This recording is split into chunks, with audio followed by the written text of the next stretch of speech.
तो hello guys, तो चलिए अब हम लोग बात करते हैं class 12th West Bengal board HS semester 3।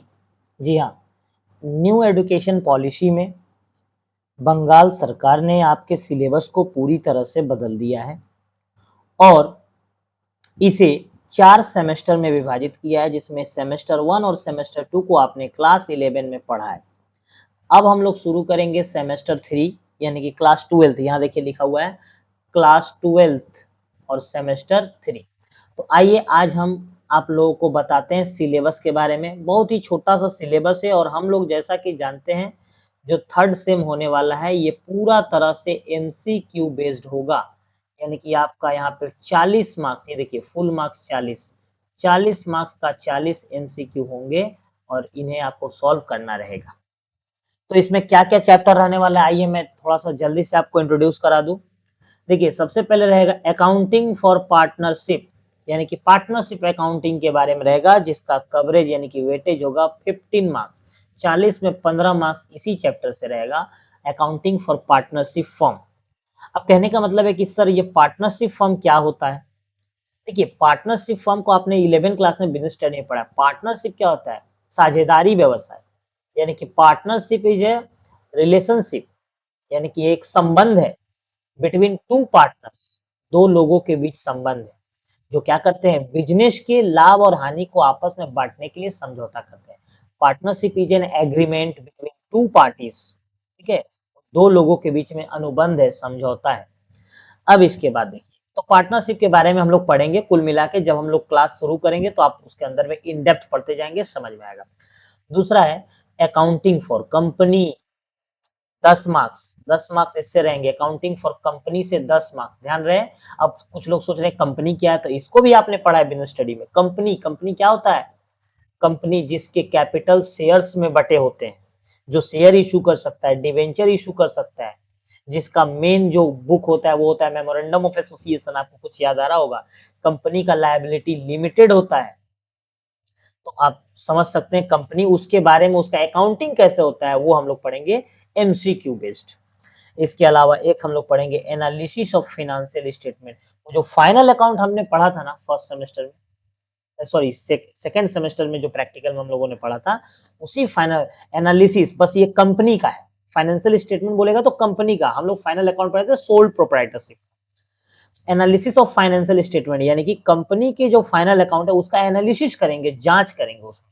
इसमें हम लोग कुछ पढ़ेंगे रेशियो वगैरह के बारे में, कैश फ्लो के बारे में। आप लोगों को अभी समझ में नहीं आएगा, बस मैं इंट्रोड्यूस करा दूं। 15 मार्क्स, तो ये देखिए 15 15 30 और 10 40 मार्क्स इस तरह से होंगे। अब आइए किस टाइप के क्वेश्चन परीक्षा में होंगे, यहाँ पे देखिए, यहाँ पे दिया गया किस टाइप के प्रश्न।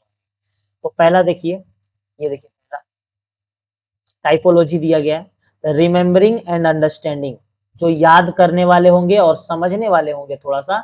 12 प्रश्न ऐसे होंगे 40 में जो एकदम इजी स्टैंडर्ड के होंगे, थोड़ा समझने वाले और याद करने वाले। 12 प्रश्न जिसमें अगर वेटेज देखा जाए तो 30% होगा। अप्लाइंग, अप्लाइंग कहने का मतलब है आप उसको अप्लाई कर सकते हैं, थोड़ा बहुत सॉल्व करेंगे तब जा करके ये सॉल्व होगा। आपको पेन का इस्तेमाल करना होगा, इसमें आपको पेन का इस्तेमाल नहीं करना होगा, इसमें सोच करके कर देना होगा।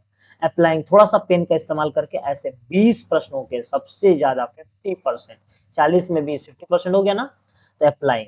और एनालिजिंग इवेलुएटिंग क्रिटिकल टफ पोर्शन, देखिए किसी भी परीक्षा में टफ पोर्शन बहुत कम होता है, तो देखिए 8 प्रश्न केवल ऐसे हैं जो टफ पोर्शन के। तो एनालिजिंग इवेलुएटिंग, जांचना होगा, सोचना होगा, परखना होगा, तब जाके इसका उत्तर देना होगा। तो इस तरह के ऐसे प्रश्न रहेंगे। अब देखिए यहाँ पे दिया गया वेटेज टू फ्रॉम क्वेश्चन। देखिए पहला चैप्टर जो अकाउंटिंग ऑफ फॉर पार्टनरशिप है, 15 क्वेश्चन रहेंगे एमसीक्यू और एक एक मार्क्स करके 15 मार्क्स।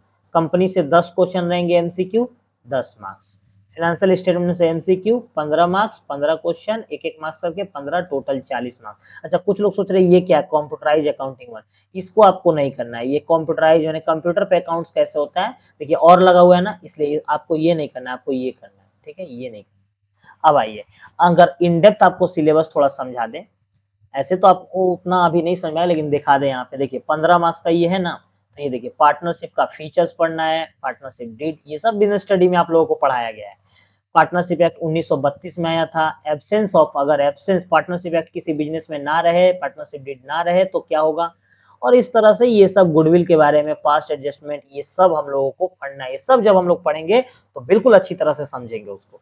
अब आइए कंपनी में देखिए, कंपनी में क्या करना है। तो कंपनी में features, company, share capital, natures, type, debenture, issue of debenture, writing off, ये सब पढ़ना है। ये सब अभी आप लोगों को समझ में आएगा, बस 10 मार्क्स का ही आएगा, ये सब कुछ पढ़ना है हम लोग। और इसके साथ साथ ये देखिए फिनेंशियल स्टेटमेंट एनालिसिस में मैंने कहा था ना, रेशियो होगा, liquidity ratio, solvency ratio, activity ratio, profitability ratio, ये सब पढ़ना होगा। टूल्स पढ़ना होगा, कॉमन साइज, कॉम्परेटिव, ये सब, बैलेंस शीट, ये सब पढ़ना होगा। और ये जो नीचे और दे के दिया है इसको नहीं पढ़ना है हम लोग, ठीक है। इस तरह से 40 मार्क्स तक कवरेज होगा। तो बिल्कुल आप लोग तैयार रहिएगा। ऑनलाइन भी काफी सारे क्लास कराएंगे। अगर आपको वीडियो अच्छा लगा हो तो कमेंट जरूर कीजिए। और अगर आपको ऑनलाइन में चाहिए अकाउंट्स का 12 क्लास का वीडियो, तो आप लोग कमेंट करके बोलिए अगर चाहिए तो। तब तक हम मिलते हैं अगले वीडियो में, और सेमेस्टर 3 का सफर शुरू करेंगे प्रत्येक सब्जेक्ट के साथ। ये अकाउंट्स रहा, तब तक के लिए टाटा बाय बाय।